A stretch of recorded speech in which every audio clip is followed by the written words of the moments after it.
like what he has brought to the fishing industry. I know as a company, we've had him for a long time, and we really have grown with Kevin and seen him go through the years. And that's an amazing thing to see. But for any of you guys that have an opportunity to get his autograph and whatnot, you know, he's a genuine nice guy. He is by far the best fisherman of our lifetimes that we've ever seen. Everybody, come on, Kevin Van Dam.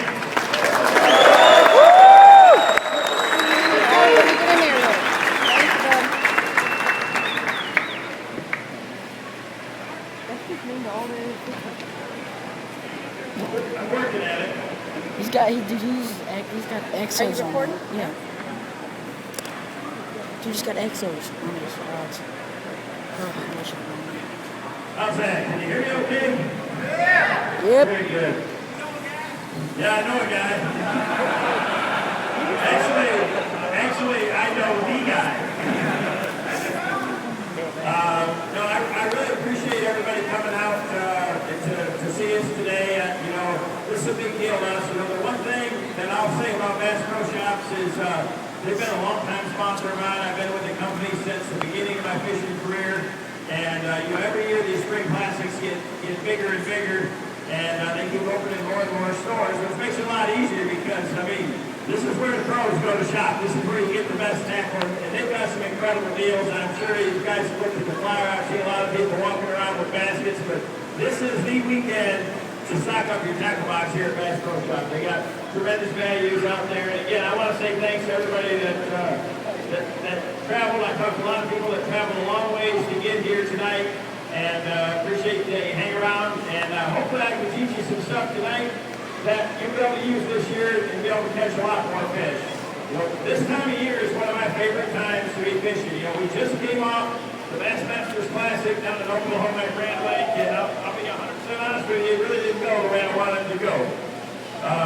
We had a great guy win the tournament named Cliff Pace. A lot of people don't know who he is. I've known Cliff a long time. He's a really good fisherman, but that still doesn't mean I didn't want to be really bad. It hurts. You know, when you're in an event like that, and the water's so cold, I mean, the water temperature was in the low 40s, upper 30s, you just can't fish very fast. But when you get around the fish, you can actually catch them. So, again, this is one of my favorite times of the year to fish. Talked to a lot of people here this week, or tonight, that they're making trips. They're going down to Kentucky Lake, they're going to Lake Gunnersville, and there's a lot of big fish being caught. So I'm going to talk to you about a couple of techniques that I think are just what you need to be doing for this early spring, for this month of March, coming up in these colder water periods of time, to catch a lot of these biggest fish, and probably to have the opportunity to catch the biggest bass of your life. First and foremost, my favorite springtime lure, you know, when the pre-spawn, is a straight king red eye shad. And what really makes it special is, you know, there's a lipless crankbait. It's got a lot of rattles to it, makes a lot of noise, but it's the way that they fall. And what makes a lipless crankbait is what it does when you bounce it off some rocks or things like that. What I love about a red eye shad is that right there. When it falls, you see how it wobbles when it goes down to the bottom? That's what they really like right there, is that shimmy as it falls. So what I'm going to do with the red eye shad is I'm going to try to fish this bait any place that I've got a little bit shallow water, because it's heavy and it sinks. And they make different sizes. You know, you can make a long cast out there, and you know, most people just cast it, they just kind of reel them back, back to the boat in a straight, steady retrieve.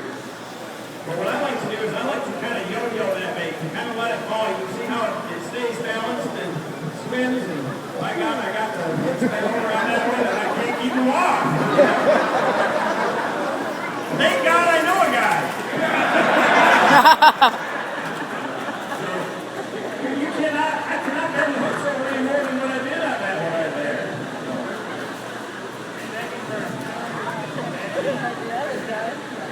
They might give me a hall pass on that one right there. Huh? Woo!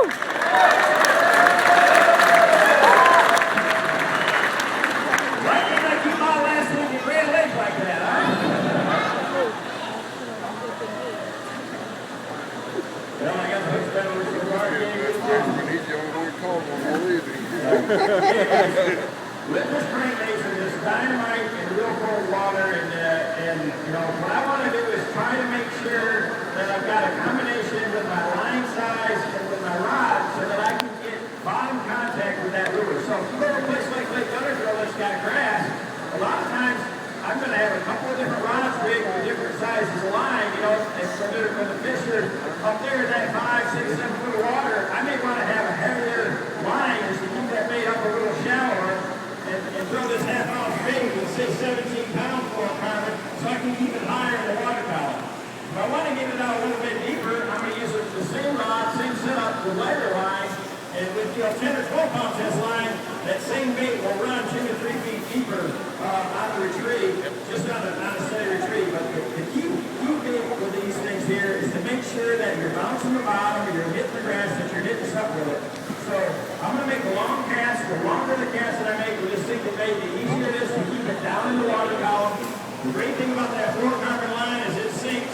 And if I'm trying to keep the bait deep, I'm going to use my rod to help me do it. So I'm going to have that rod tip down and just push that bait along real slow. But my main retrieve, instead of just retrieving it in a straight steady line, is kind of a sweeping pull. So I'm going to sweep it along, and then I'm going to let it fall. And you can see that bait stays up and down, and the way that it shimmies back down to the bottom, that's what they want to do. So you're almost fishing it a lot like you would a jig, but if I hold my rod tip to the side, when you sweep it along, it keeps that lure deeper in the water column. Dynamite spring bait. Each time that I've got water clarity that's less than a couple of feet, a red eye shad is one of my favorite lures to fish. You know, if I'm out there and I've got real clear water, say you're going to go to a place like Dale Hollow, someplace like that where the water's in clear, the red eye shad is a lot harder bait to fish because the fish are just not up in that shallower zone like that. So I'm going to fish my second favorite bait for that springtime period. That's a jerkbait. Now, if the water's clear like this, you really want to have a suspending jerkbait. And this is a brand new Shred King. It's my own signature jerkbait. This is what I fish all last week at Grand Lake. It's a 4.5 inch pre-hook version KVD jerkbait. And basically what you want to do with this is if the water's a little bit clear, and I like to have a couple of feet of visibility if possible. So I want to make a long cast, and I'm going to start the retrieve. I'm going to reel that bait down a few feet to kind of get it down in the water column, and then I'm going to pop it. And the key with a jerkbait, the most important aspect with a jerkbait is make sure that you're always fishing this bait with slack in the line. So you make the long cast out there, and what a lot of people make the mistake of is they'll actually use their reel to pull the bait. Never, ever with a jerkbait do you want to pull that bait towards the boat with your reel. Always use the rod, pop that bait with slack in the line, and then point the rod right back at the lure. That's what makes that bait want to kind of turn back side to side. See how that bait wants to turn completely back around the opposite direction? If you keep your line tight, if you're reeling constantly, all it does is move in a straight line. If you really want to have an erratic action out of your jerkbait, that's what it takes this time of year to get these fish to react to it, is you got to have that slack in your line. So I'm going to point the rod right at the bait. I've got my reel right here, and I've got slack in there, and I'm going to, I gotta get it down first. Same thing here, I got my hooks bent over, so hopefully these fish won't bite. But you start that bait down, have a little slack on it, and then pop that bait sometimes 2, 3 times. And you want it to be just very erratic, where it's going up, down, left, right, all kinds of crazy places. And then you want to let it pause. And what happens after a couple seconds is just like that. While we looking at it, you can pop it just right. You can get them to react to it. When we're at Grand Lake, a lot of times you'd have to let the bait sit there. I mean, that water was in the low 40s. A lot of times you'd have to let that bait sit there for, 2 or 3 seconds, which for me is like an eternity. I'm not into fishing that slow. So I'd reel that bait down, pop it 2 or 3 times, put a little slack in it, let it pause for a couple of seconds, pop it again a couple of times, and then just let that bait kind of hang there. And it looks like a dying shad. That's what's happening in a lot of the lakes right now with the water cold like this, is there's a lot of the shad that are stung from that cold water, and they're just kind of hovering in the water column, and these bass know to go look for them. So I'm going to fish off big rounding points and off the points of bluffs and things like that. Areas that have good deep water access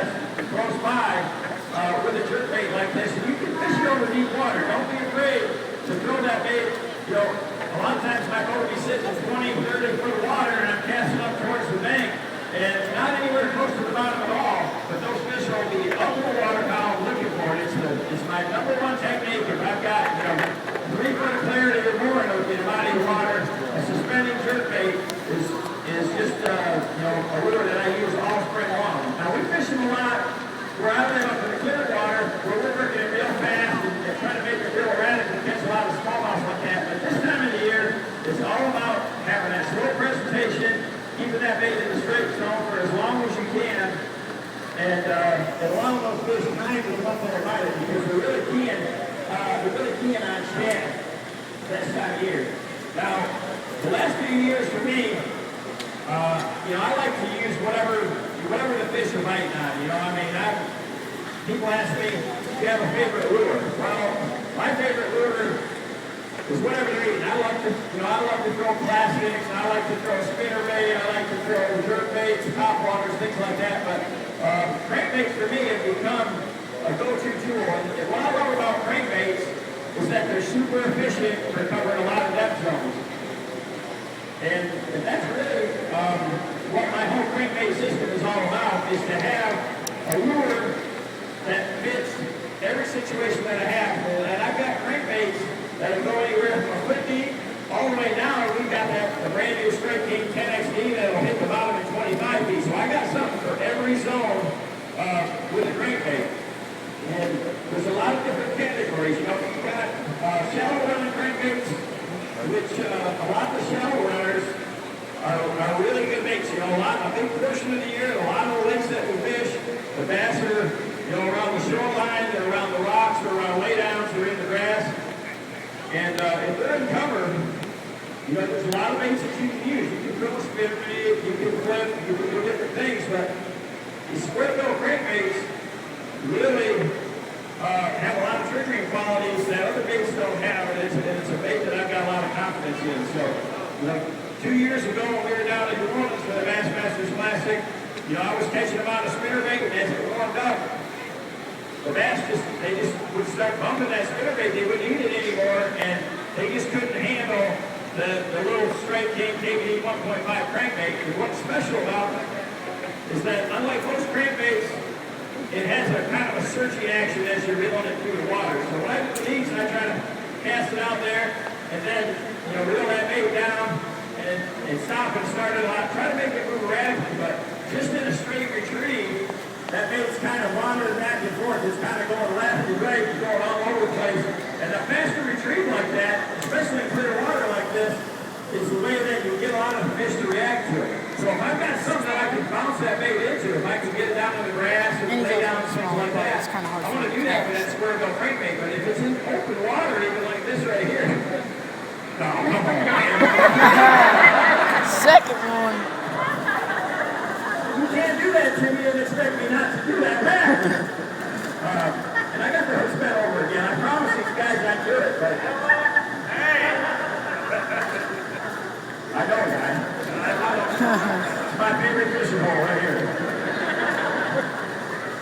So, anyways, it's that erratic presentation that triggers those fish to bite, and you saw that one there. I reeled it real fast, and I stopped it, and he couldn't help himself. He had to just bite it. What I want to do is just match a good color. I don't know how the heck I hooked him with that hook. There. Yeah, you're amazing. Yeah. Now, Roman would say that's a full pounder. In Indiana, that is. Yeah. But the square bills, they really have that super erratic action that just flat catches fish. So whether the water's dirty, and you know, you're fishing around shallow cover, they push a lot of water, they make a lot of vibration, and the bass can't handle. But if the water's clear, they have that erratic swinging action that they just can't handle. So what I try to do if it's clear like this is use natural colors. Like this is a sunfish pattern, one of my favorite colors to use around the spawn and in that early summer period, because a lot of the bass are feeding on bluegills that time of year. You know, I'm a big advocate of taking the scientific approach to choosing colors with my lures. I want to use the colors that are natural for the body of water that you're at. You know, if you're fishing farm ponds and things like that, most of what the bass eat are bluegills and sunfish. If you're going to a place like Kentucky Lake or Guntersville, there's a huge population of shad there, along with the bluegills and crayfish and things like that. So you want to really try to match the forage for the time of the year. So I look at the water clarity and that forage and picking those colors. But that square-bill crankbait is just a dynamite bait. It's one of the top lures on the pro tour now by all the guys out there fishing because they're so versatile and they just trigger fish just like that. They trigger fish to bite when they're inactive. And these fish right now are not used to having this waterfall off. They're looking at, there's 1,000 people staring at them right now. They're shy right now. They don't really want to bite. Yet you can still make them react to a fast-moving bait. That's what I love about crankbaits is that you have that ability, like either running that lure into a piece of cover, into the bottom, or by your retrieve, by stopping and starting it, to really to trigger a lot of strikes on a fish that don't necessarily want to bite. What I want to do if possible, 99% of the time, I want to have a bait that's going to hit the bottom. You want to have your crankbait run into the bottom. So what I try to do is, again, match my rod position, how I hold my rod, whether high or low, the size of line that I use, and any time that I'm fishing a crankbait, I'm going to use fluorocarbon line. I use the Bass Pro XPS fluorocarbon, and what I usually do is rig multiple rods with different sizes so that you've got something for every zone. If a lighter line that's smaller in diameter is going to make the lure run deeper. Bigger diameter line is going to make the bait run shallower. The great thing about fluorocarbon is even in real clear water like this, the fish can't see it. You're watching, I'm going to bend the hooks over on this big bait right here. This is a Strike King 6XD, and it's one of my best bits when the bass get in those deeper zones. In the summertime, you go down to Kentucky Lake, you better have a box full of these right here because they flat catch them when they get out on the ledges. This is a bait that you can get to the 20-foot zone with on a cast and retrieve. So, I use a big rod when I'm trying to come far like that. I got a 7-foot, 10-inch composite crankbait rod. That's what I use. It's glass and graphite mixed together. And that longer rod allows you to make a good long cast and to get these baits down to their maximum depth. So what I try to do is choose the lure for the depth zone that I'm fishing that's going to come close or just contact the bottom. The best action you're going to get out of any crankbait is that if you're fishing it where it's hitting the bottom right at its maximum depth zone. So, for instance, you take a 6XD, which is the deepest diamond crankbait that we had until we came out with that new great big 10XD. This bait with 12-pound line, you can get down to an 18 to 20-foot zone.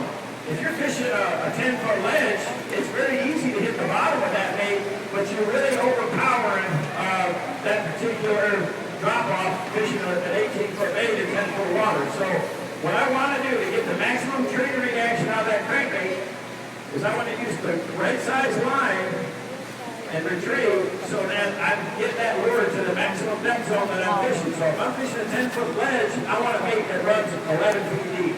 If I'm fishing an 18-foot ledge, I want a bait that runs 19 foot deep. If I'm fishing 15 feet, I want a bait that runs right in that zone. So I get the bottom in that depth zone, because what that lure will do in that zone is once it's down there, and finally hit the bottom, it has the best action. It skips off the rocks a lot better than a bait like this that runs 20 feet if you're throwing it up in 5 foot of water. It just lose a lot of their action in shallower water. So it's very critical to have that situation. So a 6XD like this, you take a rod like this, rig it with a 12-pound line, you can wind up, make a big long cast. You get that bait out there, and it's got a real steep dive angle, and then when you get down, all the way down the bottom, you can hit the rocks and things like that if you're hitting some shell beds, whatever's down there. I try to find hard bottom when I'm fishing crankbaits. You're trying to find something that's irregular out there on the bottom, but it's going to dive down there when it gets to the bottom, and you actually can hit something. That's when you want to pause it for a second, give it a little twitch. Erratic presentations are what trigger bass into striking. So having a bait that gets down to the bottom in whatever depth zone that you're fishing is great. If you're going to get it down there, get it in the cover, jerk it out, twitch it, make it look like it's an injured bait fish. And speed is one of the best ways that you can do that. A lot of times you can take the crankbait and you throw it out there and you reel it down and you reel it slower. It's actually going to get deeper if you reel it slower. But then when you start hitting the bottom, if you just continue reeling it real slow, that bait doesn't skip around, it doesn't move very radically. So one of the best things to do, especially when the water's warm in the summer, is to actually speed up your retrieve. So I like to use a lower gear ratio reel for the power when I'm throwing the crankbait. So I'll throw a 5/4 to 1 gear ratio reel. But the quantum reels that I use have a wider spool, so it brings in a lot of lines. So just because it's a lower gear ratio doesn't mean it's slow. But I'll actually get it down there at the bottom, and then I'll really speed that retrieve up so that bait moves extremely erratically. And those fish will react to it with that high speed once it's down there. So slow it down, hit the bottom, and then actually speed your retrieve up. When you're hitting stuff, stop and start it, and try to make that bait look like it's an easy meal. You know, if there's a pot of shad down there, there's 1,000 of them down there in a school, the bass is always going to try to find one that's going to be an easy meal, something that's looking like it's hurt or it's wounded. And that's what you try to do with that bait, is get it down there, make it move erratically, and try to trigger those fish into bite. So through that whole line of strike team crankbaits, I've got something that fishes everywhere from 18 inches deep all the way down to 25 plus feet. So I want to pick the right bait for the right depth zone, for the conditions that I'm faced with out there, and try to get that bait down there on the bottom. And so, for me, crankbaits are an all-season lure. You know, you can start catching fish out of when the water's cold in the spring. These deep diving baits like this are at their very best in the summer after the bass spawn, and they're starting to move back out to the ledges and drops and things like that. It's just a great way to cover a lot of water, and to not only cover a lot of water, but to trigger a lot of fish.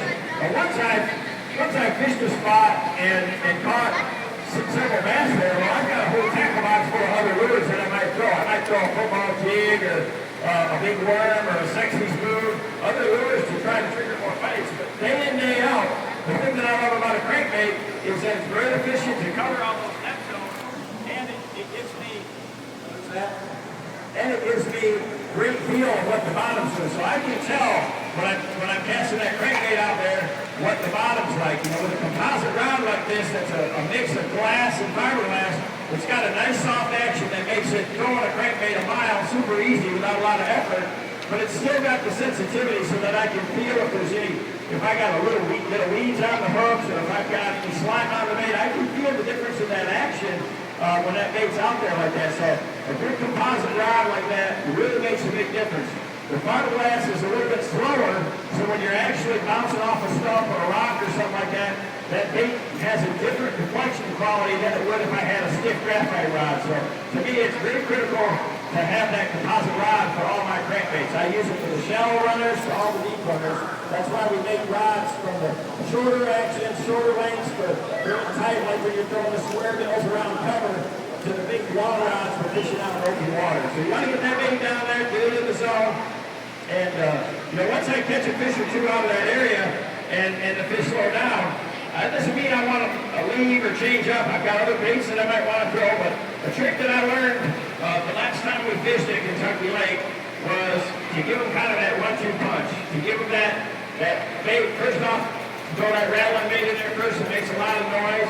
Once those fish slow down, once I was able to fish an area, catch a fish with that, and then I didn't get any more bites, because so often on these river run lakes like Gunnersville, any of the Tennessee River lakes, those fish will set up in a real small spot. There'll be a bunch of bass in a real small area, and if you can get one of them fired up, well, you can catch them for a little while. And then what happens is you'll pull the spool off the spot, and they'll start to get used to the sound of that rattling crankbait, and they won't bite it anymore. So what I did in that tournament was literally every time that I pull up on a spot, I throw a 6/16 with a rattling it like this, and I have another rod laying right there with a silent version right side by side. Same exact color.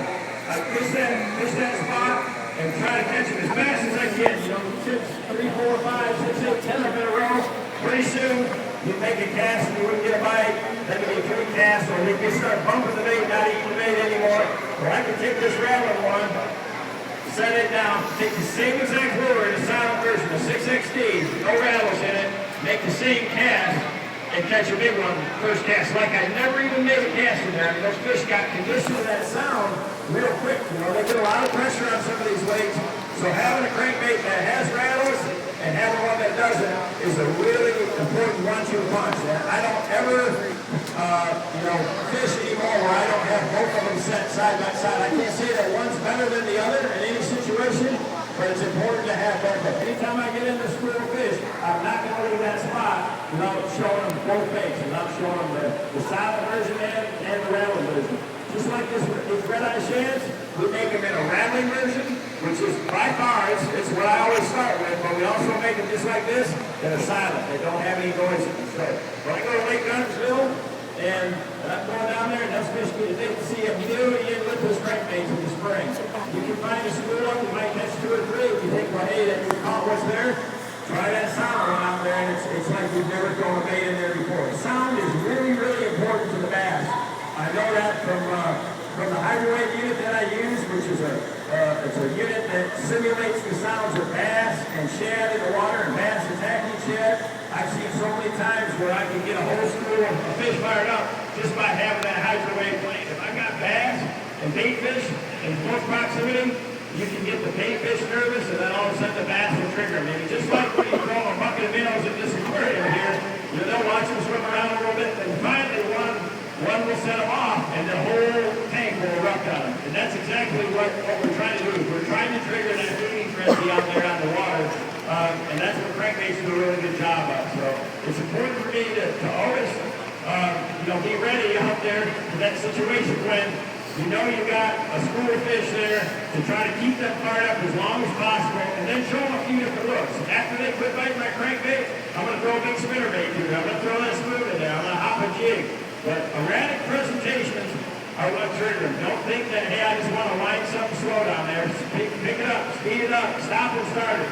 Make it hit the bottom, make it jump around erratically down there, make it look like an easy meal for those fish out there in the water. So these are some of the things that I try to do all the time. When I'm out there on the water, I want to cover as much of an area as I can. We fish a lot of big lakes that we got to find these bass in 2 or 3 days of time, and I got to have lures that are very efficient to not only find the bass, but to catch them. And for me, the last few years, I've won a lot of money fishing crankbaits. It's just critical to have the right lure tied on for the right situation. So I appreciate everybody coming out to the store tonight. I've gotten to sign a lot of autographs. Again, they've got some incredible specials here. They got all the Strike King crankbaits on sale. They got a lot of the rods and reels on sale. They got the rod trade-in this weekend. So this is the time, if you're a serious fisherman, to really stock up for the year. I've got some autographs that I've been signing over here at the counter. Again, I appreciate everybody that's made a long trip to travel here tonight. Hopefully some of this stuff has helped you out. And again, I appreciate everybody coming out. Thanks again for coming tonight.